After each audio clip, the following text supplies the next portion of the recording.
Hello, I'm Tom from Tom's Honest Tips. I never thought I'd be making a video about this, but here we are. We're pitting the Sony PlayStation 5 against the Xbox Series X. Which of the two is the true good console? Now, I know that it's already been, 4 or 5 years since their release, but I think they're still pretty relevant. Anyhow, I'm not gonna waste any more of your precious time, so let's jump straight into the hardware for the base variants of both consoles. The PS5 and the Xbox Series X are somewhat similar in their specifications. Let's go over that quickly.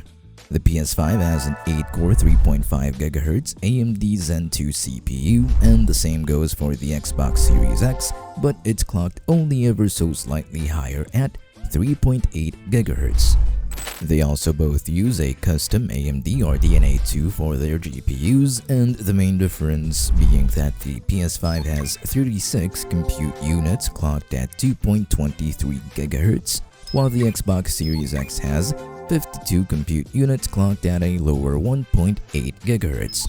They both have 16 gigs of GDDR6 RAM. Now, storage is where things are different. On the Xbox, you have 1 TB of storage, expandable via a proprietary storage expansion card, which is rather cringe, if you ask me. Technically, you can replace the SSD that's already inside of the Series X, but practically speaking, it's not worth it. The PS5, on the other hand, has a single onboard SSD with 825 GB of storage. Onboard meaning that it's literally built in to the motherboard. But what sets the PS5 apart is the fact that you have an extra SSD slot. Now you can just slap on an SSD in there and format it as per Sony's instructions, and voila! More storage, easy as pie. Now, what about the actual performance of these two beasts? Well, you could say they're practically the same when it comes to just raw power. I mean, they have the same CPU and GPU with slight differences, so there are no major differences in that department. What makes the two different, however, are, well, a lot of things.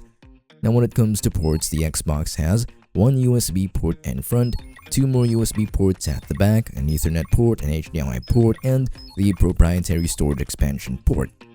The PS5, on the other hand, has 2 USB-C ports in the front, and in the back it has an HDMI port, an Ethernet port, and 2 more regular USB ports.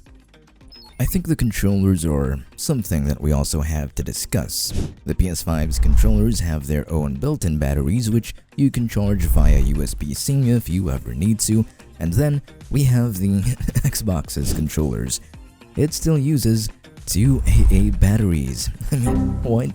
But I guess it's probably cheaper in the short term to just, get a pack of batteries or something, but I think it's really just cheaper in the long run to just charge your DualSense controllers, and if they ever die on you, you can just get a new one, but I think that's just me. Now, here's something that might actually be important to you. Games. I mean, that's why you're getting a console anyway. Now, if you're still a fan of using discs, the Xbox Series X has a disk drive.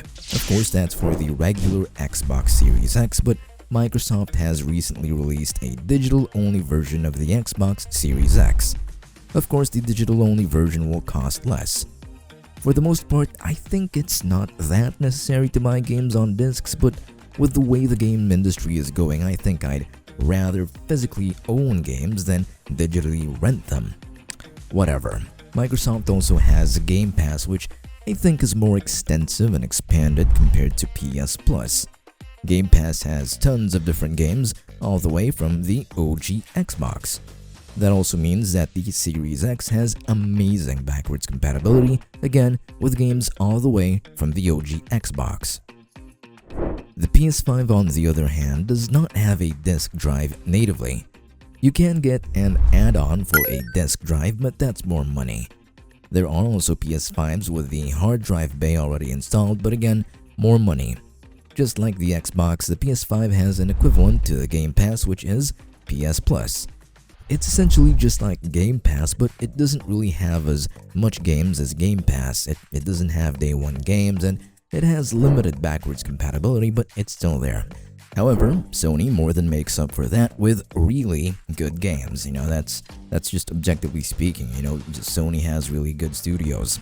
So, which of the two are actually the better console? Objectively speaking, it honestly depends. When it comes to performance, the two are equal. Just objectively speaking, they're equal. They have the same GPU and the CPU with little differences here and there. The Xbox Series X has Game Pass, which gives you access to so many games for a small monthly fee.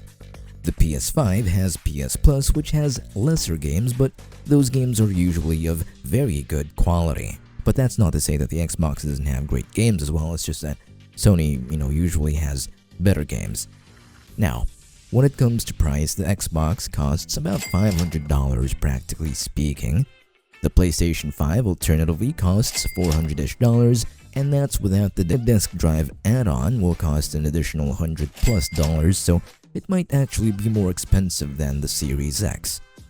What about you though? Do you prefer the Xbox Series X? Or do you prefer the PlayStation 5? Share your thoughts in the comments down below. Thanks for watching.